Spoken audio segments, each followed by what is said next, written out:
ছোট হোক বা বড়, পিৎজা ভালোবাসে না এরকম লোক কিন্তু খুবই কম আছে।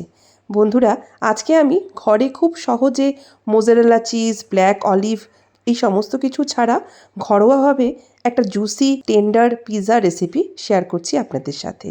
নমস্কার বন্ধুরা, সবাইকে স্বাগত জানাই আমার চ্যানেল সোনালি কথায়। পিৎজা তৈরি করার আগে বানিয়ে নেব পিৎজার যে বেস সেটা। তার জন্য নিয়েছি 2 কাপ ময়দা। এবার দিয়ে দিচ্ছি অল্প একটু 1/4 চামচ লবণ, 3 চামচের মতন চিনি, 3 চামচের মতন গুঁড়ো দুধ। গুঁড়ো দুধ দিলে পিৎজার বেসটা খেতে বেশ ভালো লাগে। দিয়ে দিচ্ছি 1 চামচ ইনস্ট্যান্ট ড্রাই ইস্ট, এর বেশি দেবেন না 2 কাপ ময়দার জন্য, নাহলে ইস্টের গন্ধ করবে, খেতে পারবেন না। 2 চামচের মতন সাদা তেল দেওয়ার পরে ময়দার সাথে শুকনো উপকরণ সব কিছু একসাথে মিশিয়ে নিলাম। এবার এটাকে মেখে নেব। তার জন্য ব্যবহার করছি হালকা গরম জল। জলের টেম্পারেচারটা এমন রাখবেন যাতে এটা হাত ছোঁয়া গরম হয়। খুব বেশি টেম্পারেচার হয়ে গেলে জলে, তখন কি হবে, ময়দাটা সিদ্ধ হয়ে যাবে আর ডোটা ফুলতে চাইবে না। মাখার সময় হাতে একটু লেগে যাবে, যেহেতু ইস্ট দিয়েছি। তখন অল্প একটু সাদা তেল মিশিয়ে আবারও মেখে নেবেন।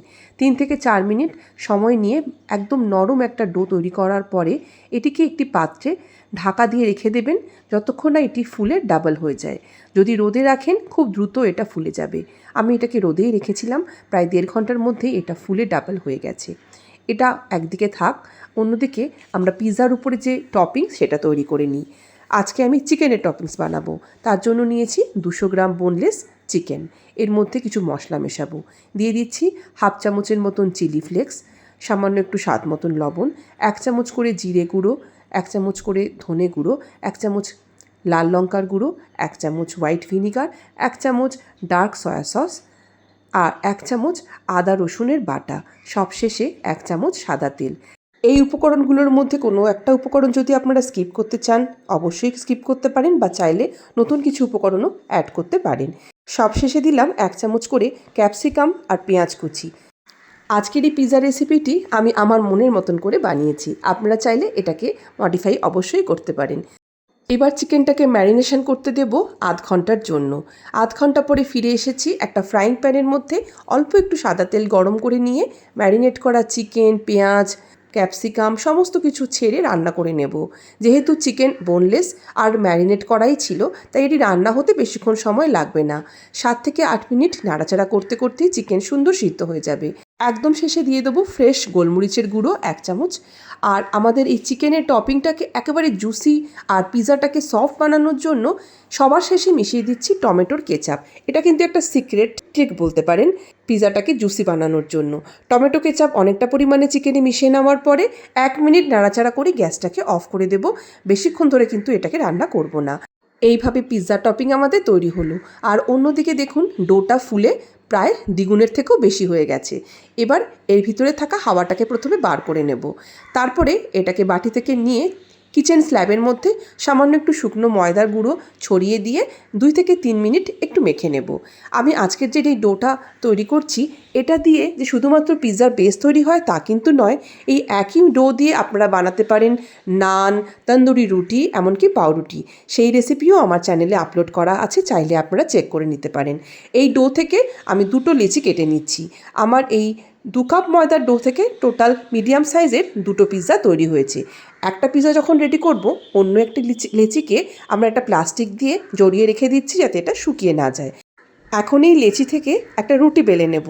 রুটিটাকে আপনারা পাতলা বা মোটা যে কোনো রকমের থিকনেসেরই রাখতে পারেন। যারা পাতলা পিৎজা খেতে পছন্দ করেন তারা পাতলা করে বেলতে পারেন। একটা স্টিলের থালা নিয়েছি, এর মধ্যে অল্প একটু সাদা তেল মাখিয়ে বেলে রাখা রুটিটাকে এর মধ্যে রেখে সাইড থেকে একটু ছড়িয়ে দিচ্ছি, থালার শেপের সমান করে নিচ্ছি। তারপরে এর সাইডটাকে একটু দেখুন আঙুল দিয়ে চেপে চেপে দিচ্ছি। দোকানে যে পিৎজাগুলো আমরা খাই খেয়াল করে দেখবেন সাইডটা একটু ফোলা মতন থাকে। এখন কাঁটা চামচ দিয়ে এর গায়ে অজস্র ফুটো করে দিচ্ছি, কারণ বেক করার সময় নাহলে এটা রুটির মতন ফুলে যাবে। এবার দেখুন দিয়ে দিচ্ছি বেশ অনেকটা পরিমাণে টমেটো কেচাপ। এটা হচ্ছে প্রথম লেয়ার। আপনারা চাইলে বাড়িতে পিৎজা সস থাকলে সেটাও দিতে পারেন। এখন তৈরি করে রাখা যে চিকেন সেটাকে এর মধ্যে বেশ অনেকটা পরিমাণে ছড়িয়ে দেব। আমি একদম ঘরোয়া পদ্ধতিতে আজকের এই পিৎজাটা করে দেখাচ্ছি। আপনারা চাইলে এর মধ্যে ব্ল্যাক অলিভ দিতে পারেন, বা একদম শেষে উপরে ক্যাপসিকাম, পেঁয়াজ এগুলো উপরে ছড়িয়ে গার্নিশ করতে পারেন। আজকের এই পিৎজাটাকে আমি যে চিজ দিয়ে তৈরি করব সেটা কিন্তু মোজারেলা চিজ নয়, ব্লক চিজকে গ্রেট করে নিয়েছিলাম। সেটা দিয়েও কিন্তু খুব ভালো পিৎজা তৈরি হয়। এখন দেখুন এর মধ্যে কিছু টমেটো স্লাইস করে উপরে বসিয়ে দিচ্ছি। এই টমেটোটা দিলে পিৎজাটা আরও জুসি হবে। টমেটো স্লাইসের উপরে অল্প একটু করে লবণ, তারপর একটু অরিগ্যানো, চিলি ফ্লেক্স এই সমস্ত কিছু ছড়িয়ে দিলাম। পিৎজা কিন্তু আমার ডেকোরেশন করা কমপ্লিট। এবার বেক করে নেওয়ার পালা। তো সবার লাস্টে আমি একটু সাদা তেলও এর উপরে ছড়িয়েছিলাম। এই তেলটা লাস্টে যোগ করলে কি হয়, পিৎজাটা একেবারে জুসি আর সফট হবে। আমি আজকের এই পিৎজাটা ওভেনে বেক করেছি। ওভেনের টেম্পারেচারটা রেখেছিলাম 250 ডিগ্রি সেন্টিগ্রেড, আর এর মিডিল র্যাকে 20 মিনিটের জন্য বেক করে নিয়েছি। তবে এটা একটু কম বেশি টাইমটা হতেই পারে, এটা ডিপেন্ড করছে যে আপনাদের ওভেনের টেম্পারেচার ঠিক কীরকম। তবে চেষ্টা করবেন ওভেনের টেম্পারেচার 250 ডিগ্রি সেন্টিগ্রেডই রাখতে, এর থেকে কম রাখবেন না, কারণ কম টেম্পারেচারে অনেকক্ষণ ধরে বেক করলে পিৎজা কিন্তু শুকনো এবং শক্ত হয়ে যেতে পারে। তো এই ছোট ছোট টিপসগুলো আমি আপনাদের সাথে শেয়ার করছি, যাতে আপনাদের পিৎজাও খুব সহজে খুব সুন্দর তৈরি হয়। দেখুন, আশা করি দেখেই বুঝতে পারছেন যে পিৎজাটা কতটা জুসি হয়েছে। এটা খেতে কিন্তু বেশ ভালো লাগে। আমার দেওয়া ছোট ছোট টিপসগুলো আশা করছি আপনাদের কাজে লাগবে।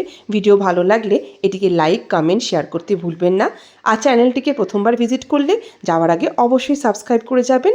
সবাই ভালো থাকবেন, সুস্থ থাকবেন। নমস্কার।